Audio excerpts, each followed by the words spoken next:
Hello, my friends, and welcome back. Today, I have a fascinating story for you. It is a story about love, science, ambition, and one dangerous experiment. It is the story of a scientist named Jason and the woman who loved him, Elizabeth. Sometimes people become so focused on achieving a dream that they stop seeing the danger in front of them. And sometimes love means standing beside someone even when you know they are making a terrible mistake. This story begins on a stormy evening. The story. The rain was falling heavily outside. Dark clouds covered the sky, and thunder echoed in the distance. Inside a large house, 3 people stood in silence: Jason, Elizabeth, and Scott. For months, Jason had been working on a secret project. Actually, he had been working on it for years. Jason was a brilliant scientist. Many people believed he could change the future of medicine. But everything changed after a terrible accident. The accident left scars on his face. His body was damaged. Some parts of his body never fully recovered. The accident affected him deeply, not only physically, emotionally too. Jason hated seeing those scars every morning. Every time he looked in a mirror, he remembered what he had lost. But instead of giving up, he became obsessed with one idea: healing himself. Not with medicine, not with surgery, but with a machine he had invented himself. A machine called the chamber. The chamber looked like a large metal capsule, cold, heavy, mysterious. Jason believed it could repair damaged tissue. He believed it could make injured cells healthy again.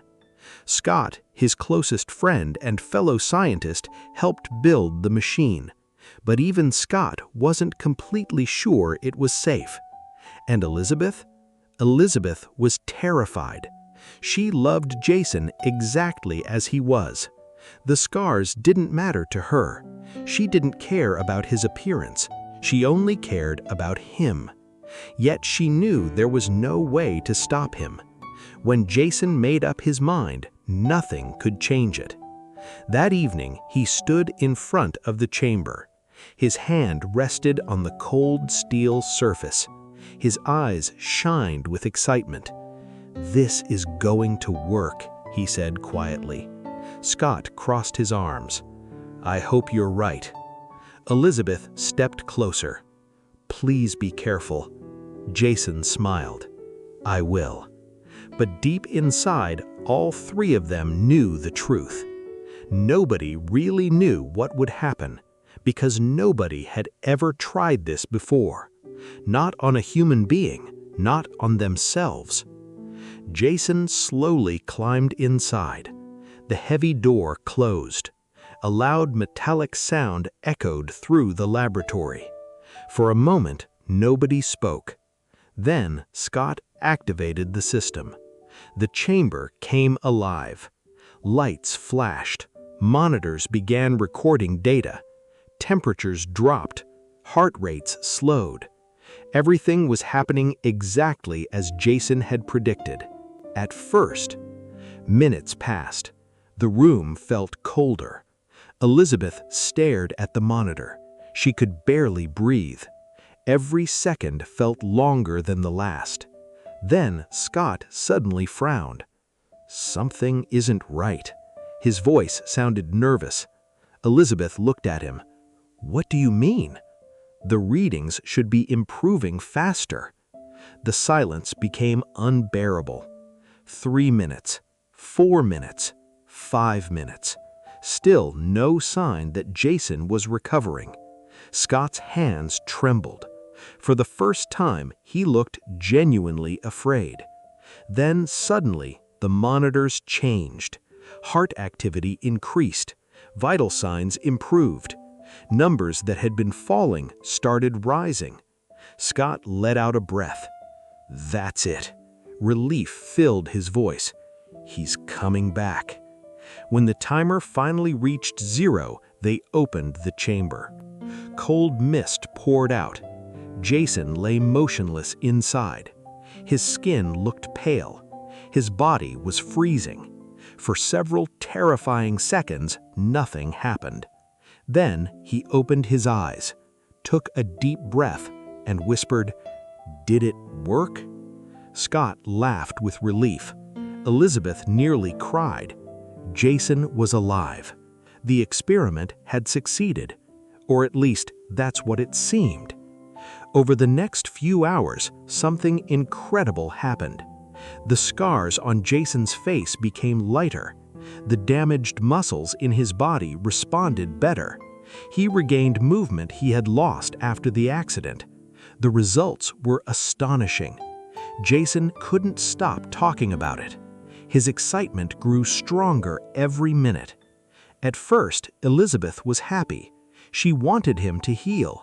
She wanted him to be happy. But gradually, she noticed something strange. Jason wasn't simply excited, he was becoming obsessed. His eyes carried a strange intensity. His voice sounded different. His thoughts focused on only one thing: the chamber. Again and again he spoke about it. He talked about changing the world, about rewriting science, about defeating death itself. Scott became uncomfortable. Elizabeth became frightened. But Jason felt unstoppable. The next morning, while rain and thunder returned outside, Jason announced his decision. He wanted another session, a second experiment, a longer one. Scott immediately objected. No. Jason stared at him. Why not?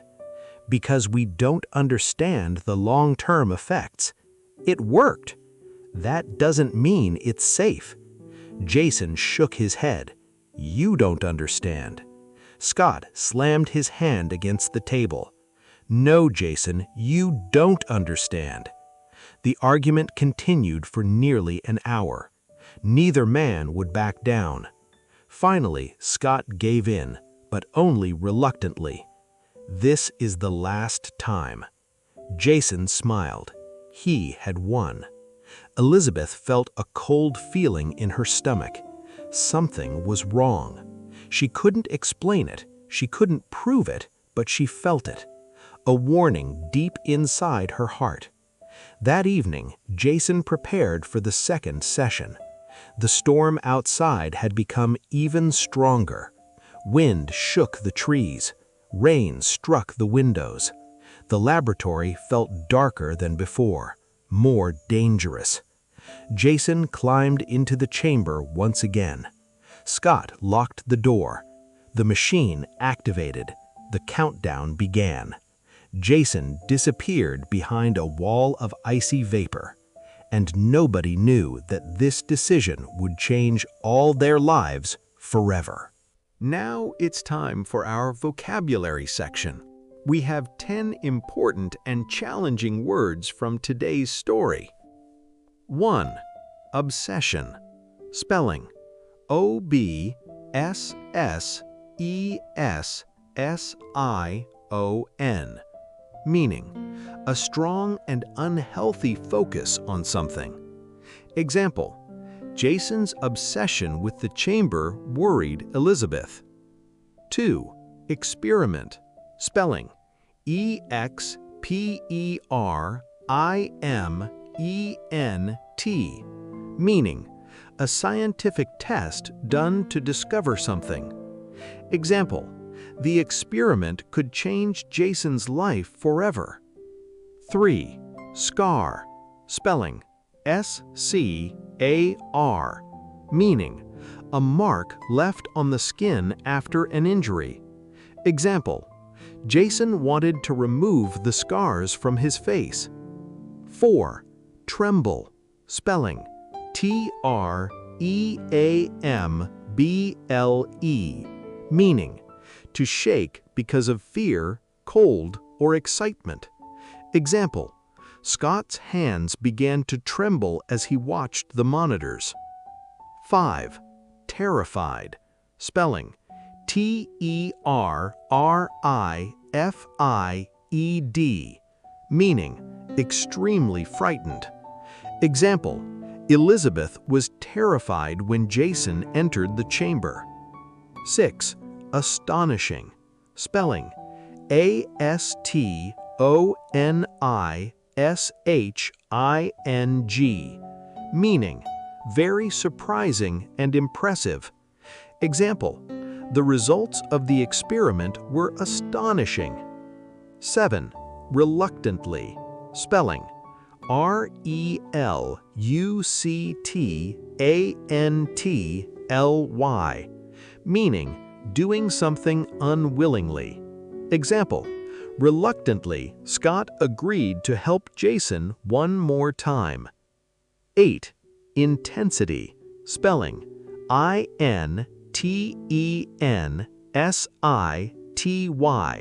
Meaning: strong emotion or energy. Example: Elizabeth noticed a strange intensity in Jason's eyes. 9. Countdown. Spelling: C-O-U-N-T-D-O-W-N. Meaning: numbers counted backward until an event happens. Example: the countdown began as the chamber activated. 10. Survival. Spelling: S-U-R-V-I-V-A-L. Meaning: continuing to live despite danger. Example: nobody believed Jason's survival was possible. Useful phrase of the episode: something felt wrong. Meaning: a feeling that a situation is not safe or not right. Example: Elizabeth couldn't explain it, but something felt wrong. And that brings us to the end of part 1 of Nightshades. What do you think will happen next? Will Jason survive inside the freezing chamber? Will Elizabeth be able to save him? Or has the experiment already changed him in ways nobody understands? We'll discover the answers in part 2. Thank you so much for spending your time with me today and for practicing your English through stories.